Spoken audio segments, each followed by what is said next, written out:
Ya pemirsa, Anda masih bersama kami di 8-11 Show. Satu informasi untuk Anda bahwa saat ini jumlah warga kota tentunya kita tahu semakin bertambah dan ini menyisakan dua permasalahan besar. Di antaranya sanitasi dan juga ketersediaan air minum. Nah ini kemudian melatar belakangi beberapa institusi untuk melangsungkan sebuah konferensi yang dinamakan Konferensi Sanitasi dan Air Minum Nasional. Ini diantaranya untuk menjawab permasalahan yang ada saat ini. Sudah ada beberapa tamu saya pada pagi hari pemirsa yang berkompeten untuk membahas mengenai permasalahan tersebut. Kita langsung perkenalkan saja, ada di sebelah saya. Nah ini pertama pemirsa, ini adalah Bapak Dedi. Pak Dedi ini dari Bappenas ya Pak ya. Kemudian juga ada Bapak Budi dari Pekerjaan Umum, Kementerian Pekerjaan Umum, dan juga ada Profesor Chandra Yoga dari Kementerian Kesehatan, Dirjen Pengendalian Penyakit dan Penyihatan Lingkungan, Dirjen Cipta Karya, dan juga Deputi Bidang Sarana dan Prasarana. Saya bilang juga ini sudah yang paling pas nih untuk membicarakan masalah ini. Oke, ini ada Konferensi Sanitasi dan Air Minum Nasional. Diceritakan dulu sedikit, ini tentang apa sebetulnya Pak? Ya. Yang pertama barangkali saya perlu sebutkan bahwa Konferensi Sanitasi dan Air Minum Nasional ini kelanjutan, ini program 2 tahunan. Program 2 tahunan. Ini reguler ya? Reguler 2 tahunan. Sudah dilakukan. Sudah, ini yang gitu, ketiga. Ya? Yang pertama tahun 2007, terus 2009, terus sekarang 2011. Dulu namanya Konferensi Sanitasi Nasional saja. Mulai tahun 2011 Konferensi Sanitasi dan Air Minum, karena memang tidak bisa dipisahkan. Ini adalah ajang untuk mencari komitmen ya di antara para stakeholders dan juga untuk memprovok para pengambil keputusan agar pembangunan sanitasi dan air minum dapat dipercepat. Ini karena dianggap terlalu lambat sekarang. Terlalu lambat sekarang ini. Terlalu lambat. Ini memang masalahnya apa sih? Sampai kok masalah sanitasi dan air minum ini harus dibahas secara nasional begitu? Mungkin Pak Chandra bisa jawab tentang hal ini. Ya tadi kan saya diperkenalkan sebagai Kementerian Kesehatan. Jadi memang kalau kita bicara kesehatan, orang selalu bicara sakitnya nih. Sakit masuk rumah sakit, begini begitu serem gitu ya. Biasanya sih begitu. Padahal kalau kesehatan kita mesti bicara sebelumnya. Bagaimana menjaga supaya orang tetap sehat. Kalau sakit memang harus diobati, itu isu baru. Tapi yang kalau bisa menjaga supaya orang tetap sehat supaya jangan sakit. Nah kalau kita bicara ketersediaan air minum, sanitasi yang bagus, artinya jamban yang bagus, pengelolaan sampah yang baik, maka orang bisa hidup bersih dan sehat dan kemudian tidak menjadi sakit. Nah, itu makanya perlu sanitasi air minum menjadi gerakan nasional supaya kita sama-sama menjaga sanitasi dan air minum ini. Nah, data sebenarnya menunjukkan bahwa kalau air minum yang terlindungi benar-benar itu sekarang baru sekitar 45%. Memang 45%. Ya, memang ada sumber-sumber lain air minum yang tidak terlindungi, ada air mata air yang tidak terlindungi, air kemasan isi ulang itu nggak kita hitung di situ. Kalau dihitung itu lebih besar lagi, tapi yang betul-betul sangat-sangat bagus baru 45%. Jadi kan kita masih itu di seluruh Indonesia? Ini angka saya bicara data Indonesia.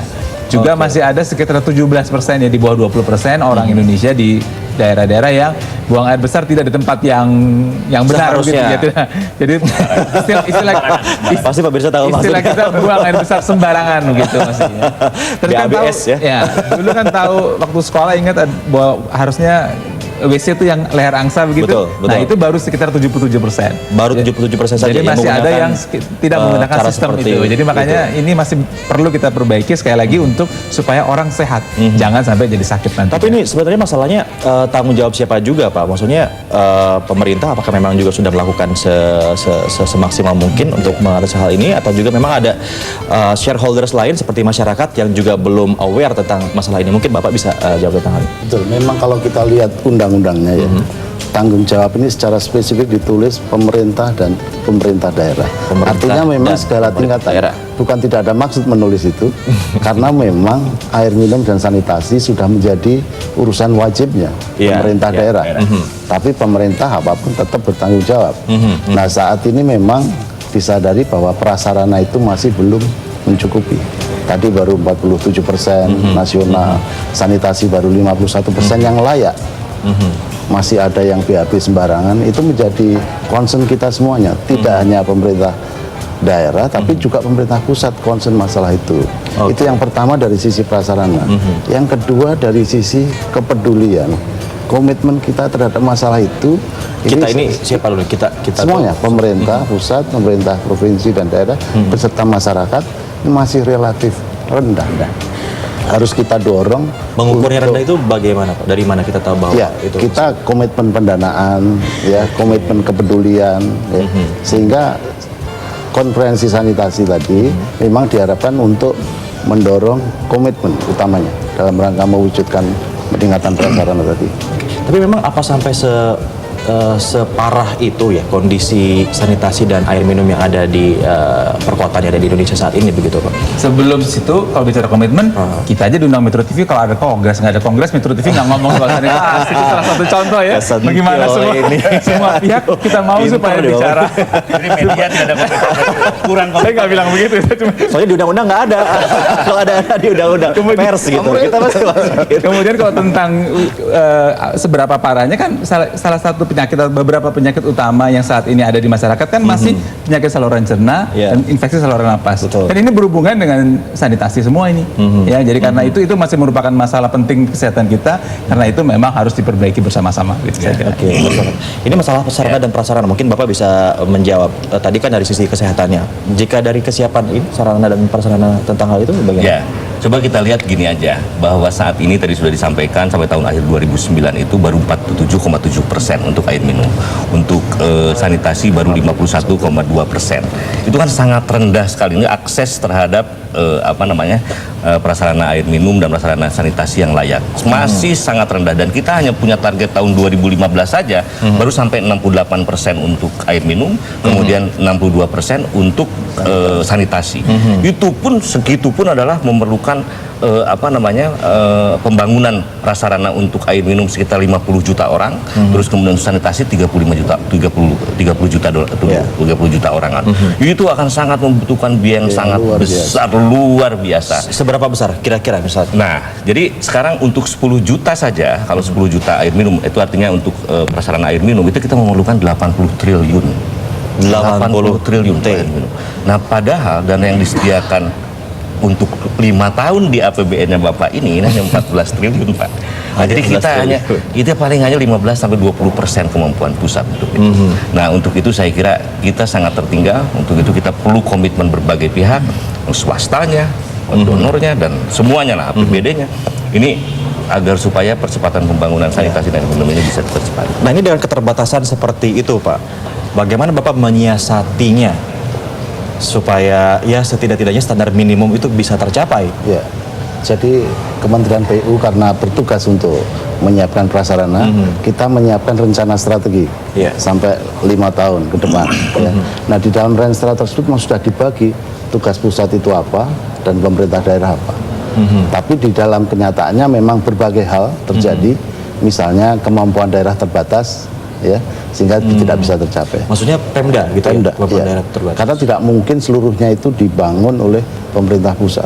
Pemerintah pusat itu hanya bersifat sebagai stimulan, baik air minum maupun sanitasi. Tadi anggaran 14 triliun dari pemerintah itu adalah sebagai stimulan. Sisanya adalah kewajiban pemerintah daerah, swasta, masyarakat termasuk. Tapi sejauh ini respon dari Kementerian Daerah apakah baik atau bagaimana tentang itu tadi hal ini? Komitmen pemerintah kabupaten kota juga kita bangun. Sekarang sudah ada asosiasi sanitasi misalnya. Itu adalah dalam rangka membangkitkan komitmen.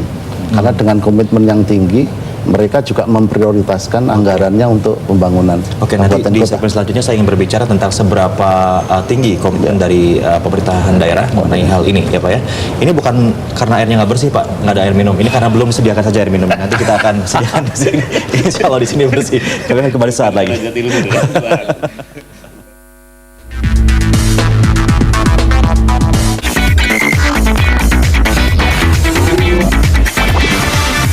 Didukung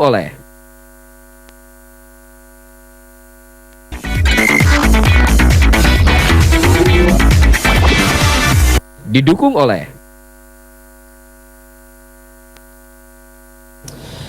Oke pemirsa, Anda masih bersama kami di Eleven Show, masih membahas mengenai ketersediaan air bersih dan juga sanitasi yang baik ya. Nah berikutnya saya mau gini Pak, kita coba mengurai masalahnya begitu ya. Tadi pemerintah sudah tahu masalahnya keterbatasan dana.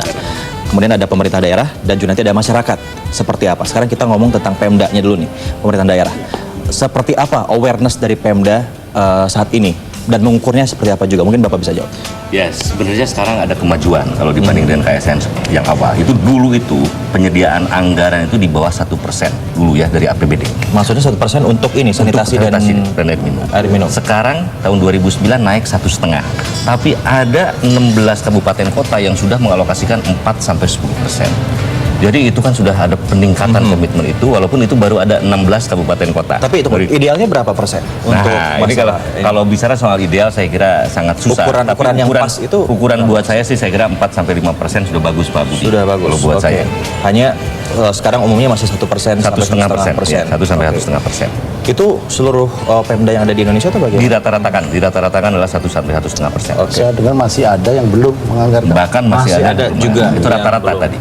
Ini kalau yang saya dengar ini ada apa namanya kayak semacam Green City atau apa itu tuh mengukur ini juga barangkali ya kepedulian kota terhadap sanitasi dan air bersih. Ya betul. Kalau sekarang misalnya kita di persampahan ya, persampahan itu kita mempunyai program misalnya pengurangan timbulan sampah di sumbernya, terus kemudian penanganan sampah di TPA dengan sanitary landfill.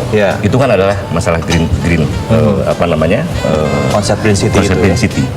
Penanganan sampah untuk yang berhubungan dengan masalah lingkungan. Nah, kalau dari analisa sekarang begitu Pak, yang sudah memenuhi standar Green City itu ada berapa banyak di Indonesia?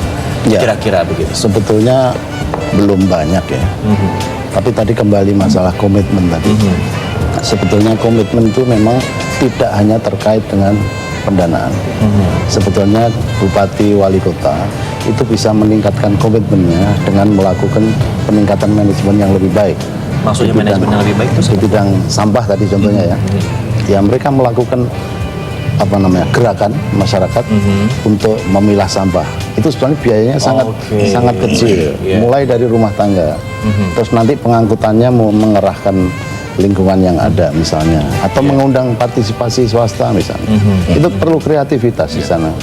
Jadi intinya sebetulnya ini masalah willingness saja dari pemerintahan daerah sendiri ya. Tidak melulu masalah dana begitu. Tidak melulu masalah dana. Karena saya lihat keberhasilan kota-kota ya, yang kota-kota ngurus air dan sampah tadi, itu mesti wali kotanya luar biasa, bupatinya mesti luar biasa. Ada contoh nggak kota yang banyak? Misalnya apa Pak? Yang Banjarmasin. Bagaimana? Banjarmasin itu kota yang ketinggalan 10 tahun lalu, saya masih ingat air minum. Ketinggalan sama sekali, di bawah 50%. Sekarang wali kota yang ada, wali kota yang dulu dan yang sekarang itu sudah menggalakkan terus peningkatan air minum sampai 98% sekarang. Jadi kota yang pertama kali nanti melayani masyarakatnya, saya harapkan salah satunya adalah Banjarmasin, Solo, Palembang, Surabaya, Malang. Itu salah satu. Jadi sebetulnya kita punya role model Sudah begitu ya. Untuk Pemda-Pemda ini. Sekarang mungkin dari masyarakatnya Pak. Kalau dari masyarakat sendiri bagaimana? Ya sebenarnya kalau kita bicara langsung implementasi ada 3 hal. Yang pertama memang sarana prasarana. Artinya apakah ada sumber airnya? Ada daerah yang memang airnya sulit. Jadi mau tidak mau harus dibantu perpipaan dari gunung ke desanya. Tapi yang kedua kita juga banyak sukses story tentang kader. Jadi di satu daerah itu kalau kita lakukan pemicuan, tadi kan disebut-sebut pemerintah pusat itu antara lain melakukan pemicuan, kita jelaskan ke masyarakat, nanti selalu saja ada muncul tokoh masyarakat atau kader yang kemudian menggerakkan teman-temannya di desa itu. Dan itu sukses story juga banyak, macam-macam. Saya baru kemarin rapat dan saya minta untuk dikumpulkan itu. Ada yang bisa mengumpulkan dana masyarakat sampai 13 juta, ada yang 160 juta untuk menyediakan air ini untuk menjaganya. Artinya mungkin kita siapkan dari pemerintah saluran sampai rumahnya, tapi dari rumahnya dari jalan ke rumahnya dia bikin sendiri. Itu jadi tokoh masyarakat itu pada dasarnya banyak kalau kita gerakkan. Nah yang ketiga adalah masyarakatnya itu sendiri. Ya. Nah isu kesehatan saya kira semua kita tahu bahwa kalau kita bicara kesehatan semua orang kepengen dia sehat, kepengen anaknya sehat. Jadi sebenarnya masyarakat tahu kepengen itu sehat. Cuma kita memang harus terus-menerus menjelaskan bahwa kesehatan itu jangan hanya bicara sakit. Seperti saya bilang tadi, kesehatan itu juga mulai dari sanitasi, air minum, air bersih. Misalnya saja sekarang sebentar lagi 15 Oktober Hari Cuci Tangan Sedunia. Hari cuci, gitu ya, Global Hand Washing Day gitu ya. Jadi kita harus cuci tangan sebelum makan gitu. Saya nggak begitu yakin Mas Prabu tadi pagi makan sebelum makan cuci tangan belum misalnya contoh konkret saja gitu ya. Nah, hal-hal seperti tentu harus ada sumber airnya tersedia, tapi kebiasaan seperti itu yang relatif sederhana tapi bisa menyelamatkan jiwa itu perlu terus kita galakkan ke masyarakat. Jadi ini sebenarnya masalah sosialisasi juga barangkali Ya, betul, edukasi betul. dari pemerintah daerah kepada masyarakat Dan juga media, barangkali. ya. dan media. Dan bantuan media Oke. tentu saja. Ini Bapak harus jadi presenter nih kayaknya. Dari tadi nge-kick terus dia Profesor. Oke Pak, nanti di segmen selanjutnya kita berbicara bagaimana KSAN ini bisa memecahkan masalah-masalah yang kita hadapi sekarang di segmen selanjutnya. Jangan kemana-mana.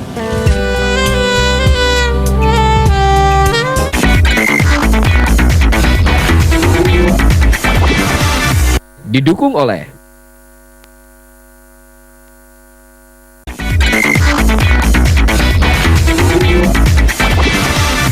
Didukung oleh